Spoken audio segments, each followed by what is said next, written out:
Want to know the basics of color theory? Well, just stick around and watch this, and maybe it'll help you understand it a little bit better.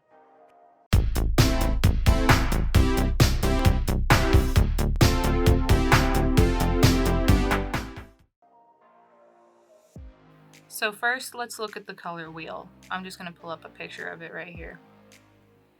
So you can see it shows the examples of the different colors we have, the color groups. Now there's primary, which are like yellow, red, and blue, right? Or for some people, it's like cyan, CMYK kind of thing. Cyan, magenta, yellow, black. And then we have secondary, which are the colors made by mixing the primary, which is like green, orange, and purple. And then we have tertiary, which is the in-betweens like yellow, green, red, orange, blue, violet, stuff like that, which are in the in-betweens. Now, you can use basic color theory by, obviously, if you mix all the colors together, what do you get? Brown or black, right? It's important that you understand how they all interact, the primary, secondary, and tertiary colors. So as you can see, I'm doing a paint swatch here, and I decided to start with orange and add a little bit of blue, which is the complementary color.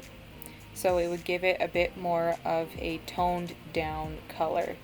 And then I just started trying to warm it up by adding yellow. So the way I'm trying to work about this is adding a little bit of a color at a time to see if I can start to mix it. And you can see that mine's a little bit more red, a little bit more orange than the other one's a bit more of a grayish tone. But that's how you kind of play it out. You keep trying to tell if it's a little bit too much in one color. It's easier in the beginning if you just stick with the color groups, because then you don't have to get into all the tints and shades and tones, which are their own thing, and I will get to them in their own time. So here you can see me just mixing about to try and get the color that I need for the skin tone. To work your way up to being able to do like a painting style or a very detailed blended multicolor, more realistic looking item, it might be easier for you to just start with doing flat basic colors. If you had to boil it down to one color, and it's not this obscure color that I made, let's say his skin tone, the closest you would get is probably like an orange, right? Probably like a desaturated orange color. Try doing things in just simple blocked out colors, primary, secondary, tertiary, or you can even do monochromatic, which is just one color but lighter and darker shades of it. That should help you understand how to start and see how colors go together, but try following the groups that I suggested first. The primary, doing things all primary, doing things all secondary, and doing things all tertiary. You'll see that those all kind of work together. And next we're going to be working with shades, tones, and tints. Okay, so shades are your hue, your color, plus black. And the more you add, the darker the shade. A tone is your hue, your color, plus pure gray added to it to make it more desaturated and to add a bit more toning to it. And tints are your color, your hue, plus white, and these can range from different colors as the picture I'm showing on the screen right now. So when you're working with a piece and you pick your colors and you put them together, you get the right color, but maybe it's too light, maybe it's too dark, maybe it's too bright. So what do? Well, you can add a little bit of white or lift the scale closer towards the white, make it a bit lighter, or you try to get a little bit further down towards the black, more of like the black brown area, and make it have a bit more color that way. Be darker, be deeper, or it's too bright, it's hurting your eyes. You add a bit of gray to make it slightly darker, but still give it enough brightness to the color. This is how you make it have value in your painting or your drawings.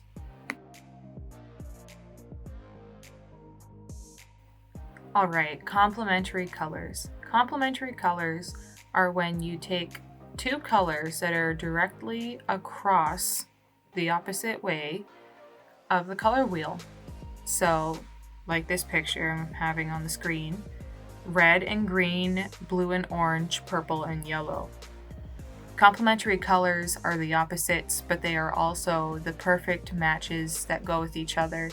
One cancels the other out and makes the shadow color that you would want to use. I know I just spoke about tints and shades and tones, but that's when you're using black. This gives a bit more of a rich color, a little bit more life to what you're drawing. So if you use the opposite color of the thing that you've done the base in as the shade, it will make it look more natural and help your painting feel better, look better, easier on the eyes, and not as dull and lifeless as it would if it was a bit more in the grayscale side.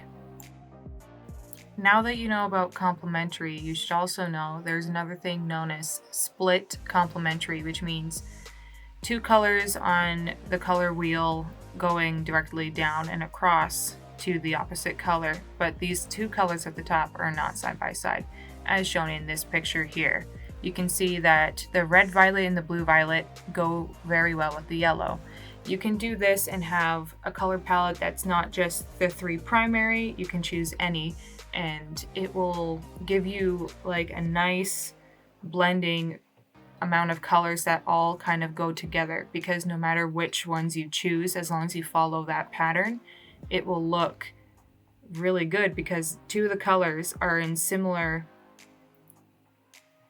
secondary, tertiary colors, and then one will be a primary, and so they will always just kind of go together because two colors are similar, and then it has the complementary color across from it to give it some zip, some pop, and gives you more of an overall polished look.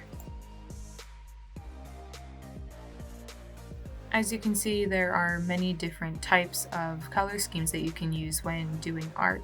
It all just depends on the kind of feel that you're going for, the mood, or the kind of style you're going for. Like monochromatic, analogous, complementary, triad, split complementary, and tetradic. All of these color schemes can be used to make a very complex, dynamic, and very well put together piece when making art. I've found that I often go back and reference these things when I'm trying to do something to help me, give me an idea when I'm trying to come up with a piece on my own, rather than just going from a photo and making my own interpretation of it, which there's nothing wrong with. But of course, we all want to make sure that our work is colored correctly if we can. There's always the fear that, if you color it, you wreck it, right? So definitely it helps to look at these things and see and look up inspiration, and you can look up your own color schemes, you can look up palettes and figure out what you think would suit your piece best. Now, as you can see, I filled in the background with just a base color. I decided to go with this pale green, and I did this drawing, just a simple drawing of Gwen Stacy. So you can see how just straight up colors from the color wheel can be applied.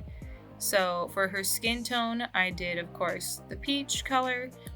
For her hair, I did straight yellow, and for her shirt, I did blue, and her lips are red. I tried giving her blue eyes. I didn't like it quite as much, so I made it a little bit darker. But I used red, yellow, and blue, and a little bit of a mix because peach is like the red and the yellow together. This is what it looks like when you use it in a more simple, flat line art style instead of a painterly style. Now, you can go about this in any way you like, but I decided to go over the lines and give it more of like a cartoon feel and color the lines. So for her hair, I did a yellow orange. So the yellow in the yellow orange will complement the hair. The blue, I decided to do a bit of a lighter blue for the outline so you can see all the details. And her lips, I think I changed the color a few times. And her skin, like the lines around her face, I did more of a kind of a red violet, but more towards the red. And this is how you can mix and intermix the colors to kind of get the effect you're going for. So once it gets down to it, I have the green background, my base, which is the blue and yellow, and it gives it color harmony. So I have all the primary colors in one, and it makes it look balanced. So as you can see, through different color palettes like Split Complementary here, or this one's more of a pastel of just pinks and purples. This one's more monochromatic of different shades of green. And this one is 2 sets of complementaries to make your pieces have more life, and hopefully this video helped you better understand some color theory. Thank you so much, you guys, for watching. Make sure to subscribe to my channel and like this video for more content like this, and I'll see you next week. Bye!